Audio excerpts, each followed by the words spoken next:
Hello my dear students, welcome back to another video. बच्चों, आज हम करेंगे 9th स्टैंडर्ड अलजेब्रा का chapter 5 linear equations in two variables का प्रैक्टिस सेट 5.2। 5.2 का लेक्चर 1 ऑलरेडी अपलोड कर दिया है, जिसमें हमने टोटल 5 क्वेश्चन सॉल्व किए थे। डिटेल में हमने समझा था, पूरा सोल्यूशन मैंने आपको स्टेप बाय स्टेप करवा के दिखाया था। एक एक क्वेश्चन को दो दो बार मैंने आपको समझाया था। अगर आपने वो वीडियो नहीं देखा है तो पहले लेक्चर 1 देख लो 5.2 का, और 5.1 भी ऑलरेडी अपलोड कर दिया है। डिस्क्रिप्शन बॉक्स में आपको इन दोनों का वीडियो लिंक मिल जाएगा। आज हम प्रैक्टिस सेट 5.2 का क्वेश्चन 6 से स्टार्ट करेंगे। तो आइए फटाफट से स्टार्ट करते हैं आज की क्लास। 6 क्वेश्चन में देखो आपको दिया गया है, the price of 3 chairs and 2 tables is 4500 rupees and price of 5 chairs and 3 tables is 7000 rupees. Then find the total price of 2 chairs and 2 tables. यहाँ पर आपको चेयर एंड टेबल के बारे में बताया गया है कि पहला सेट जो लिया गया 3 चेयर्स 2 टेबल्स का, उसका प्राइस था 4500। फिर 5 चेयर्स एंड 3 टेबल्स का एक पेयर लिया गया जिसका प्राइस था 7000 रुपीज। अब आपको दोनों का टोटल प्राइस फाइंड करना है, 2 चेयर और 2 टेबल्स का। इसमें आपको जो फाइंड करना है 2 चेयर्स एंड 2 टेबल्स का फाइंड करना है। तो पहले हम 1 चेयर एंड 1 टेबल का फाइंड करेंगे और उसको मल्टीप्लाई करेंगे 2 से, तो आपको पता चल जाएगा कि 2 चेयर और 2 टेबल का प्राइस कितना है। ऐसे लिखेंगे हम, let the price of 1 chair be x rupees and that of 1 table be rupees y। देखो क्वेश्चन में आपको दिया है पहली कंडीशन 3 चेयर्स एंड 2 टेबल्स का प्राइस 4500 है। तो हमने लिखा according to the first condition the price of 3 chairs and 2 tables is 4500 rupees. अब इसके अकॉर्डिंग आपका इक्वेशन क्या बनेगा, देखो यहाँ पर चेयर हमने क्या कंसीडर किया है x, टेबल क्या कंसीडर किया है y। दोनों का प्राइस कितना हो रहा है 4500, लेकिन यहाँ पर हमने 3 चेयर लिया है तो 3x आ जाएगा, टेबल 2 लिया है तो यहाँ पर 2y आ जाएगा। दोनों का सम यानी प्लस, दोनों को प्लस करने के बाद आपको 4500 मिल रहा है। तो यही रहेगा आपका फर्स्ट वाला equation. According to the second condition आपको यहाँ पर क्या बताया गया कि 5 चेयर का प्राइस और 3 टेबल का प्राइस 7000 है। तो फर्स्ट कंडीशन के अकॉर्डिंग हमने पहला इक्वेशन बनाया था, सेकंड कंडीशन के अकॉर्डिंग आप बना सकते हैं सेकंड इक्वेशन। चेयर 5 है यहाँ पर तो 5x आ जाएगा, प्लस टेबल यहाँ पर 3 है तो यहाँ पर 3y आ जाएगा, इज इक्वल टू क्या मिल रहा है 7000। ये आपका बन गया सेकंड वाला इक्वेशन। अब यहाँ पर फर्स्ट और सेकंड इक्वेशन दोनों ही डिफरेंट है, मल्टीप्लाई करने पर आपको सेम नहीं आएगा, तो दोनों ही इक्वेशन में आपको मल्टीप्लाई करना पड़ेगा। यहाँ पर अगर आप 5 से मल्टीप्लाई करेंगे तो ये वैल्यू चेंज हो जाएगा, यहाँ पर अगर आप 3 से मल्टीप्लाई करेंगे तो ये चेंज हो जाएगा, ये 3 ही रहेगा लेकिन ये 6 बन जाएगा। तो यहाँ पर कुछ ऐसा जुगाड़ करना पड़ेगा कि दोनों ही इक्वेशन को आपको मल्टीप्लाई करना पड़ेगा। तो कौन से नंबर से मल्टीप्लाई करेंगे कोएफिशिएंट आपका सेम हो जाए, यहाँ पर है 3, यहाँ पर है 5, अगर सेम सेम करेंगे तो यहाँ पर सेम नहीं हो पाएगा। यहाँ पर है 3, यहाँ पर है 2, अगर मैं इस इक्वेशन को 3 से मल्टीप्लाई करूँ तो 3 2 6 हो जाएगा। यहाँ पर हम y को कैंसिल कर रहे हैं, ठीक है। और इस वाली इक्वेशन को अगर मैं 2 से मल्टीप्लाई करूँ तो 2 3 6 हो जाएगा, तो यहाँ पर भी 6 और यहाँ पर भी 6 आ जाएगा, तो दोनों कैंसिल हो सकता है। तो किस तरीके से करना है, देखो फर्स्ट इक्वेशन को हम मल्टीप्लाई करेंगे 3 से, बराबर। अब अगर इस वाली इक्वेशन को मैं 3 से मल्टीप्लाई करूँ तो मुझे क्या मिलेगा, 3 3 9x plus 3 2 6y is equal to 3 को मल्टीप्लाई करेंगे 4500 से तो आपको मिलेगा 13500। ये आपका बन जाएगा इक्वेशन 3, क्योंकि यहाँ पर देखो फर्स्ट सेकंड थर्ड है ना, तो ये थर्ड वाला इक्वेशन आपका बन गया। अब नेक्स्ट स्टेप में हम लिखेंगे मल्टीप्लाइंग इक्वेशन 2, फर्स्ट वाला इक्वेशन हो गया। अब सेकंड वाली इक्वेशन में हमें क्या करना है, इसको 6 बनाना है, तो 2 से मल्टीप्लाई करेंगे, लिखेंगे मल्टीप्लाइंग इक्वेशन 2 बाय 2, बराबर। तो यहाँ पर आपको मिलेगा 5 2 10x plus 3 2 6y is equal to 2 7000 14000 आ जाएगा। तो ये आपका इक्वेशन 4 बन गया। अब हम सब्ट्रैक्ट कर सकते हैं, देखो यहाँ पर 6 है, यहाँ पर भी 6 है, इन दोनों को हम कैंसिल करेंगे तो लिखेंगे सब्ट्रैक्टिंग इक्वेशन 3 एंड 4। दोनों में बिगर कौन सा है, देखो यहाँ पर 14000 बिगर है, तो पहले फोर्थ वाली इक्वेशन को लिखेंगे। लिखो यहाँ पर 10x plus 6y is equal to 14000। Third equation आपको मिली है 9x plus 6y is equal to 13500। Minus का साइन आएगा, यहाँ भी माइनस, यहाँ भी माइनस। अब y और y वाला टर्म कैंसिल हो जाएगा, 6y कैंसिल हो गया, यहाँ पर आपको मिलेगा x, 10 में से 9 जाएगा तो यहाँ पर सिंगल x बचेगा, 1x को हम x भी लिख सकते हैं, इज इक्वल टू 14000 में से 13500 गया तो यहाँ पर आपको मिला 500। सो देयरफॉर x का वैल्यू आपको 500 मिला, यानी एक चेयर का प्राइस 500 है। नेक्स्ट स्टेप में लिखो substituting x is equal to 500 in equation 1। किसी भी इक्वेशन में आप पुट करके निकाल सकते हैं, तो फर्स्ट वाली जो ओरिजिनल आपकी इक्वेशन है उसमें पुट करो 1 या 2 में। तो फर्स्ट वाली इक्वेशन में पुट करेंगे तो आपको क्या मिलेगा, इक्वेशन आपका था 3x plus 2y is equal to 4500। अब x की जगह आपको 500 पुट करना है, सो देयरफॉर 3 जैसा है वैसे ही रहेगा, x की जगह आ गया 500 plus 2y is equal to 4500। Solve करो यहाँ पर, 3 5 सा 15, आगे के 2 जीरोज हैं ऐसे ही रहने दो, plus 2y is equal to 4500। 2y को यहीं रहने दो, 4500 भी अपनी ही जगह पर रहेगा, ये प्लस में है इधर आ जाएगा तो माइनस में हो जाएगा। सॉल्व करेंगे आगे तो यहाँ पर आपको 2y मिलेगा, 4500 में से 1500 गया तो आपको मिला 3000। अब y का वैल्यू निकालना है तो y को अकेले कर दो, y is equal to 3000 upon में आ जाएगा 2, कैंसिल करो, 2 1 ज़ा 2, 2 1 ज़ा 2, यहाँ पर 1 बचा, 2 5 ज़ा 10, आगे के 2 जीरोज बच गए ऐसे। तो देयरफॉर y का वैल्यू मुझे मिला 1500, यानी एक टेबल का प्राइस है 1500। हमें क्वेश्चन में 2 टेबल 2 चेयर कहा गया, लिखेंगे therefore price of 2 chairs and 2 tables, तो यहाँ पर 2x प्लस 2y हो जाएगा। 2x की जगह मुझे क्या मिला है 500, तो यहाँ पर आ जाएगा 500 प्लस 2y, 2 ऐसे ही रहेगा, y की जगह मुझे मिला है 1500। इसको अगर आप सॉल्व करते हैं तो 2 5 ज़ा 10, आगे के 2 जीरोज हैं ऐसे ही, प्लस 2 0 ज़ा 0, 2 0 ज़ा 0, 2 5 ज़ा 10, 1 बाजू में कैरी होगा, 2 1 ज़ा 2, 2 प्लस 1 3, तो यहाँ पर आ जाएगा 3।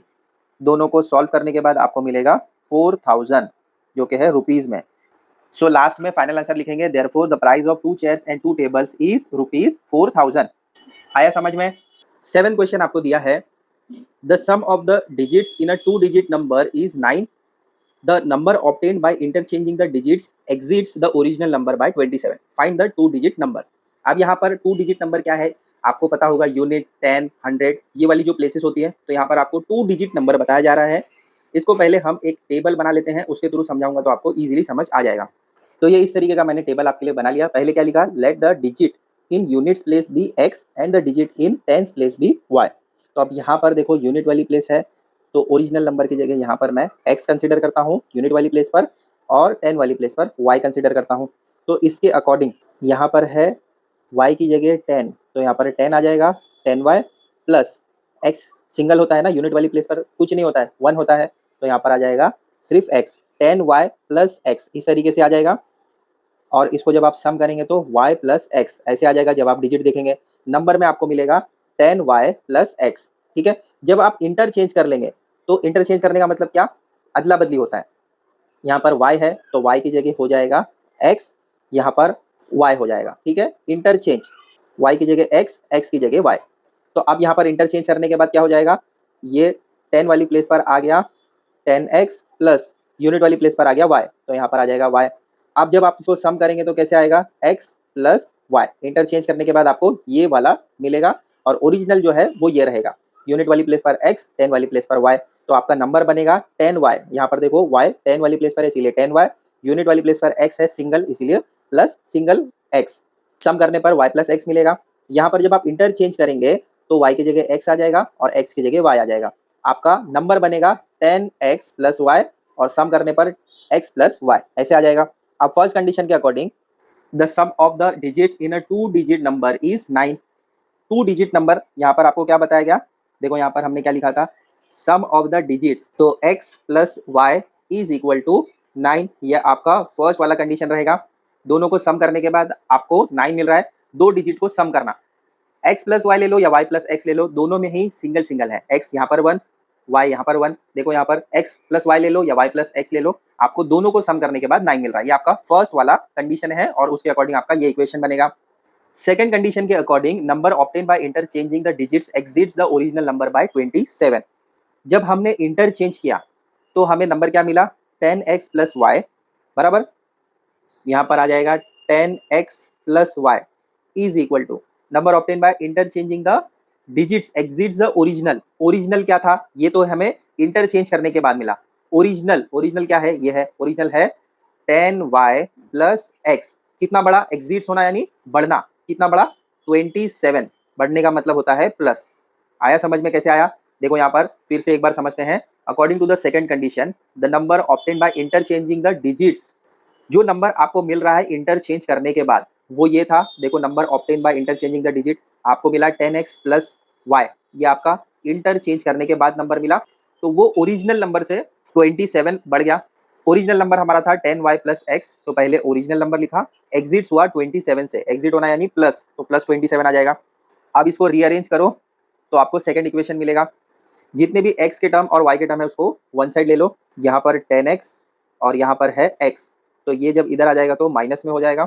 फिर ये plus y is equal to के ये साइड आ जाएगा, माइनस 10y हो जाएगा, इज इक्वल टू 27 को राइट हैंड साइड में ही रहने दो। हमने क्या किया, x के टर्म और y के टर्म को एक साइड लेकर आ जाए, तो ये 10x जैसा था वैसा ही हुआ, ये प्लस x था इधर आकर माइनस x हो गया, plus y left hand side ही था, राइट हैंड साइड में था प्लस 10y, इधर आने के बाद माइनस 10y हो गया।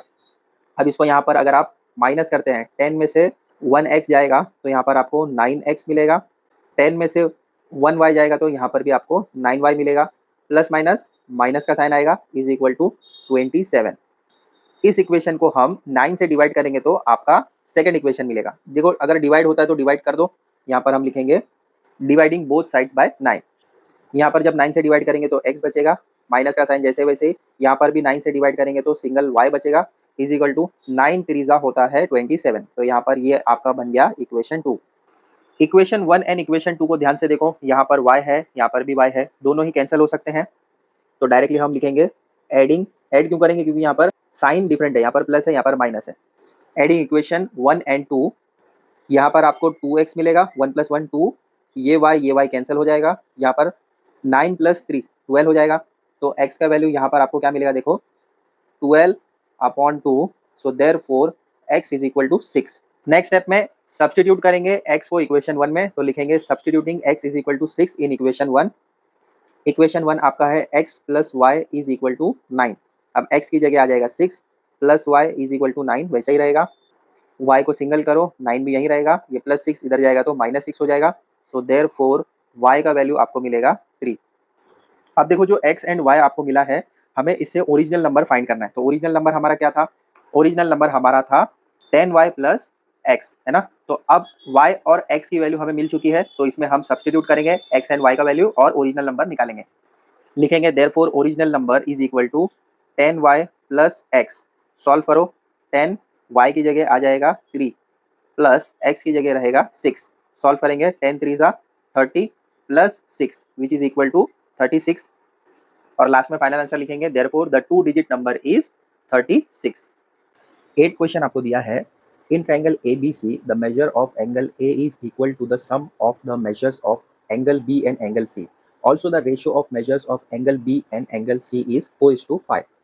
Then find the measures of the angles of the triangle. Question 8 important है, स्टार मार्क किया है।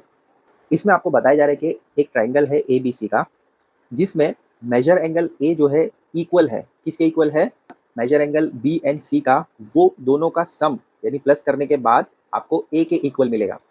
नेक्स्ट सेंटेंस में बताया जा रहा है कि ratio of measures of angle B and angle C is 4:5, यानी B अपॉन C आपको 4/5 दिया गया है, तो आपको तीनों एंगल फाइंड करने हैं, measure angle A, measure angle B and measure angle C, तीनों एंगल्स फाइंड करने हैं। क्वेश्चन को एक बार फिर से समझ लेते हैं। आपको ट्राइंगल दिया गया है ABC, जिसमें एंगल A इक्वल है sum of measure of angle B and angle C, यानी मान लेते हैं कि अगर एंगल A 10 है तो measure angle B and measure angle C, B और C को प्लस करने के बाद आपको 10 मिलेगा। अब ये B एंड C कुछ भी हो सकता है, अगर ये 10 है तो B प्लस C करने के बाद आपको 10 मिलेगा। फिर नेक्स्ट सेंटेंस में आपको बताते हैं कि जो रेशियो है एंगल B एंड C का वो 4/5 है, तो आपको A, B, C तीनों फाइंड करना है। तो फर्स्ट हम क्या करते हैं कि measure angle B and measure angle C, इन दोनों को x एंड y कंसीडर करते हैं। इस तरीके से लिख देंगे, let the measure of angle B be x and that of angle C be y। फिर लिखेंगे according to the first condition, आपको क्या बताया गया है कि मेजर एंगल A जो है वो measure angle B plus measure angle C है। देखो यहाँ पर क्वेश्चन में आपको बताया गया कि एंगल A इक्वल है, तो मेजर एंगल A इक्वल है किसके, जब आप सम करेंगे angle B and angle C को, तो यहाँ पर हमने लिखा equals to measure angle B plus measure angle C। अब मेजर एंगल A को हम ऐसे ही रखते हैं, मेजर एंगल B हमने क्या लिया है x, तो यहाँ पर x आ जाएगा, plus measure angle C y लिया है तो यहाँ पर y आ जाएगा। तो हम कह सकते हैं कि measure angle A is equal to x plus y. ठीक है, इसको ध्यान में रखिए क्योंकि ये आगे भी यूज होगा। ये कॉन्सेप्ट आपने 7th या 8th स्टैंडर्ड में पढ़ा होगा कि जो भी आपका ट्राइंगल होता है उसके 3 एंगल्स होते हैं। हमारा जो कंडीशन है उसमें आपको ट्राइंगल A B C दिया है, अब इसके 3 एंगल हैं, ये और ये। तो आपको एक यूनिवर्सल चीज़ पता होगी कि जब आप इन तीनों एंगल को सम करेंगे यानी ए प्लस बी प्लस सी तो आपको मिलेगा 180 डिग्री। ये आपने ऑलरेडी 7th या 8th स्टैंडर्ड में पढ़ा होगा। तो इसी चीज़ को हम यहाँ पर यूज़ करेंगे। तो हमने लिखा in triangle A B C measure angle A plus measure angle B plus measure angle C is equal to 180 degree. ये ऑलरेडी आपको पता होना चाहिए, अगर नहीं पता है तो अपनी बेसिक इन्फॉर्मेशन बढ़ाओ। रीजन ऐसे लिखेंगे, sum of the measures of the angles of a triangle is 180 degree. तीनों एंगल का प्लस करने के बाद आपको 180 डिग्री मिलता है। ठीक है, अब यहाँ पर ध्यान से समझिए नेक्स्ट स्टेप में कैसे आएगा। देखो देयरफॉर यहाँ पर हमने क्या लिखा, मेजर एंगल ए। तो मेजर एंगल ए हमने क्या लिया है, x plus y. Measure angle अभी हमने आपको बताया कि मेजर एंगल ए आपको क्वेश्चन में दिया गया है कि वो बराबर है बी प्लस सी के, लेकिन बी प्लस सी हमने एक्स प्लस वाई लिया है, तो मेजर एंगल ए आपका एक्स प्लस वाई हो गया। तो यहाँ पर मेजर एंगल ए की जगह हम लिखेंगे एक्स प्लस वाई, ये वाला प्लस का साइन यहाँ पर आ गया। मेजर एंगल बी हमने एक्स कंसीडर किया है, तो यहाँ पर मेजर एंगल बी की जगह एक्स आ जाएगा प्लस का साइन। मेजर एंगल सी हमने वाई कंसीडर किया, तो मेजर एंगल सी की जगह वाई आ जाएगा, इज इक्वल टू 180 ऐसे आ जाएगा। समझा? एक बार फिर से समझ लेते हैं इसको। ट्रायंगल में 3 साइड्स होते हैं यानी 3 एंगल्स होते हैं। तो हमारा ट्रायंगल ए बी सी है, तो ए प्लस बी प्लस सी को करेंगे तो आपको 180 डिग्री मिलता है, जो कि आपने लोअर स्टैंडर्ड में पढ़ा होगा। तो रीजन हमने लिख दिया, sum of the measures of the angles of a triangle is 180 degree. अब ये मेजर एंगल ए की जगह हमने एक्स प्लस वाई लिया, क्यों? क्योंकि यहाँ पर देखो एक्स प्लस वाई है, प्लस का साइन यहाँ पर आ गया। मेजर एंगल बी हमने एक्स कंसीडर किया, प्लस का साइन यहाँ पर, मेजर एंगल सी वाई आ जाएगा, इज इक्वल टू 180 ऐसे आ गया। पहले इसको सॉल्व करेंगे, 1x यहाँ पर 1x, 2x प्लस का sign, 1y 1y, 2y is equal to यहाँ पर आ जाएगा 180। अब ये डिवाइड हो सकता है 2 के टेबल में, तो डिवाइड कर लो। लिखेंगे डिवाइडिंग बोथ साइड्स बाय 2। देखो जब इसको हम 2 से डिवाइड करेंगे तो यहाँ पर x बचेगा, प्लस 2 से ये डिवाइड होएगा तो यहाँ पर y बचेगा, इज इक्वल टू 2 9 जा 18, 0 का 0। तो ये आपका रहेगा equation 1। According to the second condition, आपको क्या दी गई है सेकंड कंडीशन? जो रेशियो है measure angle B and C का वो है 4:5। तो अब इसके अकॉर्डिंग क्या बनेगा, बी हमारा क्या है x, सी हमारा है y। जब रेशियो की बात करते हैं तो ये फ्रैक्शन में आता है, तो यहाँ पर b अपॉन सी रहेगा। तो b हमने यहाँ पर x लिया है, c यहाँ पर y है, तो x अपॉन y आ गया। इसका रेशियो बताया जा रहा है कि 4:5, तो 4/5 आ जाएगा। अब इसको क्रॉस मल्टीप्लाई करके सेकंड इक्वेशन निकालो, कैसे होगा? देखो ये इधर जाएगा तो 5x आ जाएगा, इज इक्वल टू ये इधर जाएगा तो 4y आ जाएगा। ठीक है, अब रीअरेंज करना है। रीअरेंज कैसे होगा, 5x को इधर ही रखो, ये 4y प्लस में है, इज इक्वल टू के ये साइड आएगा तो माइनस हो जाएगा, 4y इज इक्वल टू 0 आ जाएगा। तो ये आपका बन जाएगा इक्वेशन 2। इक्वेशन 1 ये है, इक्वेशन 2 ये है। तो अब हमें कुछ तो ऐसा करना पड़ेगा कि ये या तो 5 हो जाए, क्योंकि 5 हो जाएगा तो ये और ये कैंसिल हो सकता है, या फिर y को 4 बनाने के लिए इसको 4 से मल्टीप्लाई कर लो, तो y और y टर्म वाला कैंसिल हो जाएगा। तो हम क्या करते हैं, फर्स्ट इक्वेशन को 4 से मल्टीप्लाई करते हैं, क्योंकि हम यहाँ पर पहले y के टर्म को कैंसिल करना चाहते हैं। तो पहले लिखेंगे मल्टीप्लाइंग इक्वेशन 1 बाय कौन से, 4 से करेंगे। ठीक है, तो इक्वेशन 1 आपका क्या है, x plus Y is equal to 90। अब इसको हम 4 से मल्टीप्लाई कर रहे हैं, तो कैसे आएगा? देखो 4 into x, 4x plus 4 into y, 4y is equal to 4 into 90। पहले करते हैं 4 0 जा 0, 4 9 जा 36। तो ये आपका इक्वेशन थर्ड बन गया। अब इक्वेशन 2 एंड 3 को हम ऐड कर देंगे, क्योंकि देखो अपोजिट साइन है तो ऐड करना पड़ेगा। ऐसे आ जाएगा adding equations 2 and 3, 4 plus 5 9x आ जाएगा, ये 4y कैंसिल हो जाएगा, इज इक्वल टू प्लस करेंगे तो यहाँ पर आपको 360 मिलेगा। अब x का वैल्यू निकालना है तो x को हमें अकेले करना पड़ेगा, 360 इज इक्वल टू के ये साइड ही था। अब 9 को इधर लेकर आ जाएंगे तो मल्टीप्लीकेशन का डिवीजन में हो जाएगा। 9 के टेबल में 36 आता है ना, 9 1 जा 9, 9 4 जा 36 और 0 का 0। सो देयरफॉर x का वैल्यू हमें क्या मिला, 40। अब ये x की वैल्यू को किसी एक इक्वेशन में सब्स्टिट्यूट करके y का वैल्यू निकालो। लिखेंगे यहाँ पर substituting x is equal to 40 in equation 1। Equation 1 आपका है x plus Y is equal to 90, x की जगह आ जाएगा 40 plus Y is equal to 90 ऐसे आ जाएगा। Therefore y is equal to 90 minus 40। So therefore हम कह सकते हैं कि y is equal to 50। x आपको मिला 40, x को हमने b कंसीडर किया था, तो यानी आपका मेजर एंगल b 40 है, y को हमने c कंसीडर किया था, तो मेजर एंगल c आपका है 50। अब हमें क्या बताया गया था स्टार्ट में, मेजर एंगल a जो है वो इक्वल है measure angle b plus measure angle c के। तो measure angle b plus measure angle c क्या था, x प्लस वाई। तो x प्लस वाई हमें क्या मिला, 40 प्लस 50। तो हम यहाँ पर लिख सकते हैं which is equal to x plus y, और वो इक्वल है 40 प्लस 50 के, तो आपको मिल जाएगा यहाँ पर 90। तो हम कह सकते हैं कि मेजर एंगल ए जो है वो 90 डिग्री है। और लास्ट में फाइनल आंसर ऐसे लिख देंगे, therefore the measures of angle A, angle B and angle C are 90 degree, 40 degree and 50 degree respectively. पूरा सोल्यूशन एक बार फिर से समझ लेते हैं। पहले क्वेश्चन में आपको दिया गया था कि ट्रायंगल ए बी सी में एंगल ए जो है इक्वल है angle B plus angle C के, यहाँ पर सम दिया गया है, तो यानी angle B plus angle C करेंगे तो आपको मेजर एंगल ए के बराबर होगा। और आगे रेशो दिया गया था angle B and angle C का 4/5, तो आपको तीनों एंगल फाइंड करने थे, angle A, angle B and angle C. तो हमने पहले कंसीडर किया angle B and angle C को एक्स एंड वाई। तो फर्स्ट कंडीशन के अकॉर्डिंग आपको बताया गया था कि मेजर एंगल ए बराबर है angle B plus angle C के, तो यहाँ पर हमने measure angle A is equal to x plus Y लिया। फिर एक प्रॉपर्टी है जो आपको ऑलरेडी पता होनी चाहिए कि measure angle A plus measure angle B plus measure angle C 180 degree का होता है। जो भी आपके ट्रायंगल होते हैं उसमें 3 एंगल्स होते हैं, तीनों एंगल्स को जब आप प्लस करते हैं उन तीनों का सम 180 डिग्री होता है हमेशा। कोई भी ट्रायंगल ले लो, ये यूनिवर्सल फैक्ट है। तो इसका रीजन रहेगा sum of the measures of the angles of a triangle is 180 degree. ये वाला स्टेप बहुत इंपॉर्टेंट है। यहाँ पर मेजर एंगल ए हमने एक्स प्लस वाई लिया है जो यहाँ पर दिया गया है, मेजर एंगल बी एक्स रहेगा, मेजर एंगल सी वाई रहेगा, इज इक्वल टू 180 बराबर। यहाँ पर 1x 1x 2x हो जाएगा, प्लस का साइन, 1y 1y 2y हो जाएगा, इज इक्वल टू 180 ऐसे आ गया। अब इस इक्वेशन को हम 2 से डिवाइड करेंगे तो यहाँ पर 2 कैंसिल, यहाँ पर 2 कैंसिल, x प्लस वाई आ गया, इज इक्वल टू 180 को डिवाइड करेंगे 2 से तो 90 आ जाएगा। ये आपका फर्स्ट इक्वेशन बन गया। सेकंड कंडीशन के अकॉर्डिंग आपको रेशो दिया गया था b/c का जो 4/5 है, तो x/y इज इक्वल टू 4/5 आया। इसको रीअरेंज करने के बाद आपको सेकंड इक्वेशन मिला। फिर उसके बाद का तो आपको प्रोसेस आता ही है, इक्वेशन 1 को 4 से मल्टीप्लाई किया क्योंकि हमें y का कोएफिशिएंट हटाना था, तो हमें थर्ड इक्वेशन मिला 4x plus 4y is equal to 360। Add किया इक्वेशन 2 एंड 3 को, तो 4y कैंसिल हो गया, यहाँ पर 9x मिला, यहाँ पर 360 डिवाइड करने पर x का वैल्यू आपको 40 मिला। फिर x की वैल्यू को हमने इक्वेशन 1 में पुट करके y का वैल्यू निकाला जो कि 50 था। तो x यहाँ पर एंगल b था जो 40 डिग्री था, और एंगल c जो है y था जो हमने 50 डिग्री मिला। फिर मेजर एंगल a बराबर था measure angle b plus measure angle c के, तो x plus Y is equal to 40 plus 50 करेंगे तो 90 डिग्री मिला। तो इसका मतलब ये है कि मेजर एंगल a जो है 90 डिग्री है। तो लास्ट में फाइनल आंसर लिखा, the measures of angle A, angle B and angle C are 90 degree, 40 degree and 50 degree respectively. अब आइए 9th वाला क्वेश्चन सॉल्व करते हैं। ये भी इंपॉर्टेंट है, स्टार मार्क दिया है। कहते हैं divide a rope of length 560 centimetre into 2 parts such that twice the length of the smaller part is equal to 1/3 of the larger part, then find the length of the larger part.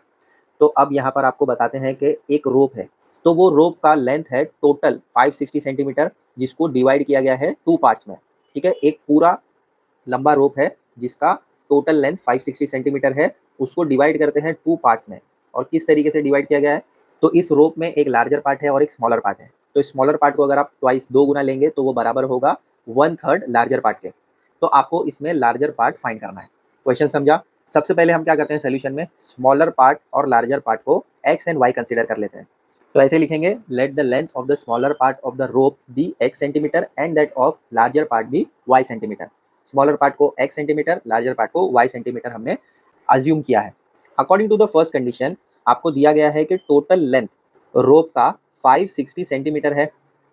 तो total length हमें कैसे मिलता है, जो भी आपके parts दिए गए हैं, यहाँ पर smaller part and larger part दिया है, स्मॉलर पार्ट है x, लार्जर पार्ट है y, दोनों का सम आपको दे रहा है 560 सेंटीमीटर बराबर। तो ये आपका बन जाएगा इक्वेशन 1। फिर से समझते हैं इसको। फर्स्ट कंडीशन के अकॉर्डिंग आपको दिया गया है कि total length of a rope is 560 centimetre. Total length कैसे मिलेगा, जब आप स्मॉलर पार्ट और लार्जर पार्ट को सम करेंगे। स्मॉलर पार्ट x है, लार्जर पार्ट y है, दोनों का सम 560 सेंटीमीटर। सिंपल है। सेकंड कंडीशन के अकॉर्डिंग देखो आपको क्या मिलता है, ये बहुत इंपॉर्टेंट है। सेकंड कंडीशन में आपको बताया जा रहा है कि twice the length of smaller part is equal to 1/3 of larger part. Smaller part क्या है, x है, स्मॉलर पार्ट का ट्वाइस, तो यहाँ पर 2x आ जाएगा। ये इक्वल है तो यहाँ पर इक्वल टू का साइन आ जाएगा। किसके इक्वल है, लार्जर पार्ट। लार्जर पार्ट क्या रहेगा, y कंसिडर किया है लार्जर को, लेकिन यहाँ पर आपको दिया है 1/3 ऑफ लार्जर पार्ट, तो आ जाएगा यहाँ पर 1/3 y। समझा? अब इसको रीअरेंज करो, 3 आ जाएगा इधर, 2x इंटू 3 हो जाएगा, इज इक्वल टू का साइन जैसा है वैसे ही रहेगा, 1 इंटू वाई, तो y लिख सकते हैं हम लोग डायरेक्टली। 2 3 जा 6x is equal to Y. Next step में 6x को ऐसे ही रखो, ये y प्लस में है, इधर आ जाएगा तो माइनस वाई हो जाएगा, इज इक्वल टू 0, ऐसे कर सकते हैं। ये आपका बन जाएगा second equation. First and second equation में देखो हम सिंपल सॉल्व कर सकते हैं, यहाँ पर y दोनों ही कैंसिल हो सकते हैं, तो यहाँ पर जस्ट हमें ऐड करना है, अपोजिट साइन रहेगा तो ऐड करना है। लिखेंगे एडिंग इक्वेशंस 1 एंड 2,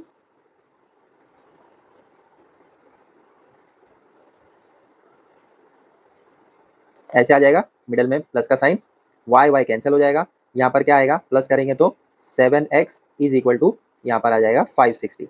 x को अकेले कर दो क्योंकि x का वैल्यू निकालना है, और ये इस तरीके से आ जाएगा 560 अपॉन 7। 7 के टेबल में 56 आता है 8 टाइम्स, 7 1 7, 7 8 56, 0 बच गया, तो यहाँ पर आपको x का वैल्यू 80 मिलेगा। Therefore x is equal to 80। अब x का वैल्यू सब्सटीट्यूट कर लो इक्वेशन 1 या 2 में और आपको y का वैल्यू मिल जाएगा। लिखेंगे substituting x is equal to 80 in equation, कौन सी वाली इक्वेशन में करेंगे, इक्वेशन 1 में देखो 560 दिया है, इक्वेशन 2 आपका सिंपल है तो इक्वेशन 2 में कर लो। इक्वेशन 2 आपका है 6x minus Y is equal to 0। अब x की जगह आपको 80 पुट करना है तो आ जाएगा therefore 6 into 80 minus Y is equal to 0। 6 0 जा 0, 6 8 जा 48 minus Y is equal to 0। 480 यहीं पर रहेगा, माइनस वाई उधर जाएगा तो प्लस वाई हो जाएगा। अब इसको रीअरेंज करेंगे तो आपको y का वैल्यू मिलेगा 480। x स्मॉलर पार्ट था जो कि 80 है, y लार्जर पार्ट था 480 है, तो लास्ट में फाइनल आंसर लिखेंगे therefore the length of the larger part of the rope is 480 centimetre. अगर आपने ये सेंटीमीटर नहीं लिखा, सिर्फ 480 लिखा तो मार्क्स कट हो सकते हैं, क्योंकि आपको क्वेश्चन में लेंथ जो है सेंटीमीटर में दिया है, तो यहाँ पर आपको सेंटीमीटर लिखना जरूरी है। ठीक है, पूरा सोल्यूशन स्टार्ट से एक बार देख लो। स्मॉलर पार्ट को x कंसीडर किया था, लार्जर पार्ट को y कंसीडर किया। फर्स्ट कंडीशन के according x plus Y is equal to 560, ये फर्स्ट इक्वेशन मिला। सेकंड कंडीशन के अकॉर्डिंग आपको 2x is equal to 1/3y मिला। कैसे आया ये, आपको सेकंड कंडीशन में बताया गया था कि स्मॉलर पार्ट ट्वाइस है, तो यहाँ पर 2x लिया, वो इक्वल था 1/3 लार्जर के, तो यहाँ पर 1/3y आ गया। इसको रीअरेंज करने के बाद आपको 6x is equal to y मिला। इसको फिर से रीअरेंज करने के बाद आपको सेकंड इक्वेशन मिला। फर्स्ट एंड सेकंड इक्वेशन को ऐड किया तो y कैंसिल हो गया, 7x इज इक्वल टू 560 मिला। इसको डिवाइड करने के बाद x का वैल्यू 80 मिला। सब्स्टिट्यूट किया x का वैल्यू इक्वेशन 2 में, पूरा सॉल्व करने के बाद आपको y का वैल्यू 480 मिला। तो y हमारा लार्जर पार्ट था, इसीलिए हमने लास्ट में फाइनल आंसर लिखा therefore the length of the larger part of the rope is 480 centimetre. आया समझ में। लास्ट 10th वाला क्वेश्चन आपको दिया है, in a competitive examination there were 60 questions, the correct answer would carry 2 marks and for incorrect answer 1 mark would be subtracted. Yashwant had attempted all the questions and he got total 90 marks. Then how many questions he got wrong? Competitive examination था जिसमें total 60 questions थे, 60 questions थे। Correct answer के लिए 2 marks था, और अगर incorrect answer आ गया, रॉन्ग आ गया, तो 1 मार्क आपका सबट्रैक्ट होगा। यशवंत ने इस एग्जामिनेशन में पूरे क्वेश्चंस अटेम्प्ट किए, टोटल मार्क्स उसे 90 मिला। तो क्वेश्चन आपको पूछते हैं कि उसने कितने क्वेश्चंस रॉन्ग अटेम्प्ट किए, ये आपको बताना है। क्वेश्चन समझ में आया। यहाँ पर इंपॉर्टेंट चीज क्या है, करेक्ट आंसर पर 2 मार्क्स मिल रहा है और इनकरेक्ट आंसर पर 1 मार्क्स सबट्रैक्ट हो रहा है। ये कंडीशन बहुत इंपॉर्टेंट है, इसको याद रखो। तो सोल्यूशन स्टार्ट हम करेंगे। Let us suppose that Yashwant got x questions right and y questions wrong. हमें पता नहीं है कि उसने कितने क्वेश्चन राइट और कितने क्वेश्चन रॉन्ग अटेम्प्ट किए, लेकिन पूरे क्वेश्चन अटेम्प्ट किए। तो हम सपोज करते हैं कि यशवंत ने x question right and y question wrong attempt किए। ठीक है, फर्स्ट कंडीशन के अकॉर्डिंग आपको बताया जा रहा है कि total number of questions examination में 60 थे, तो यहाँ पर इज इक्वल टू 60, ये तो आ जाएगा आपका बराबर। अब उसने x यानी करेक्ट आंसर भी दिया है, y रॉन्ग आंसर भी अटेम्प्ट किया है, तो दोनों का सम करने पर आपको 60 मिल रहा है। ये आपका फर्स्ट इक्वेशन बन गया। नेक्स्ट इन्फॉर्मेशन में आपको बताया जा रहा है कि Yashwant got 2 marks for each correct answer and 1 mark was deducted for each wrong answer. 2 marks मिल रहा है हर करेक्ट आंसर पर और 1 मार्क्स डिडक्ट हो रहा है रॉन्ग आंसर पर। तो according to the second condition क्या बताई जा रही है कि उसने x करेक्ट आंसर भी दिया है, y रॉन्ग आंसर भी दिया है, और उसको मार्क्स मिला है 90। ठीक है, अभी कंप्लीट नहीं हुआ है। यहाँ पर आपको क्या बताया जा रहा है कि यशवंत को करेक्ट आंसर पर, ये करेक्ट है, 2 मार्क्स मिल रहा है, तो यहाँ पर 2x आ जाएगा।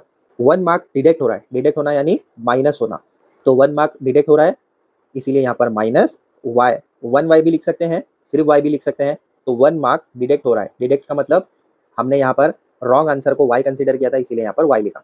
ठीक है, सो ये आपका सेकेंड इक्वेशन बन जाएगा। y एंड y कैंसिल हो सकता है, अपोजिट साइन है तो ऐड करो, प्लस का साइन आ जाएगा, यहाँ पर आपको मिलेगा 3x, 1 + 2 3 होता है, y और y कैंसिल हो जाएगा, यहाँ पर प्लस करेंगे तो 0 + 0 6 + 9 15, तो यहाँ पर टोटल 150 मिला। x का वैल्यू कैसे निकलेगा, x को अकेले करो इज इक्वल टू यहाँ पर 150 अपॉन 3, 3 के टेबल में कट होता है, देखो 3 5 जा 15, 0 का 0, so therefore x is equal to 50 मिला। अब x का वैल्यू सब्स्टिट्यूट करो किसी एक इक्वेशन में, लिखेंगे substituting x is equal to 50 in equation 1।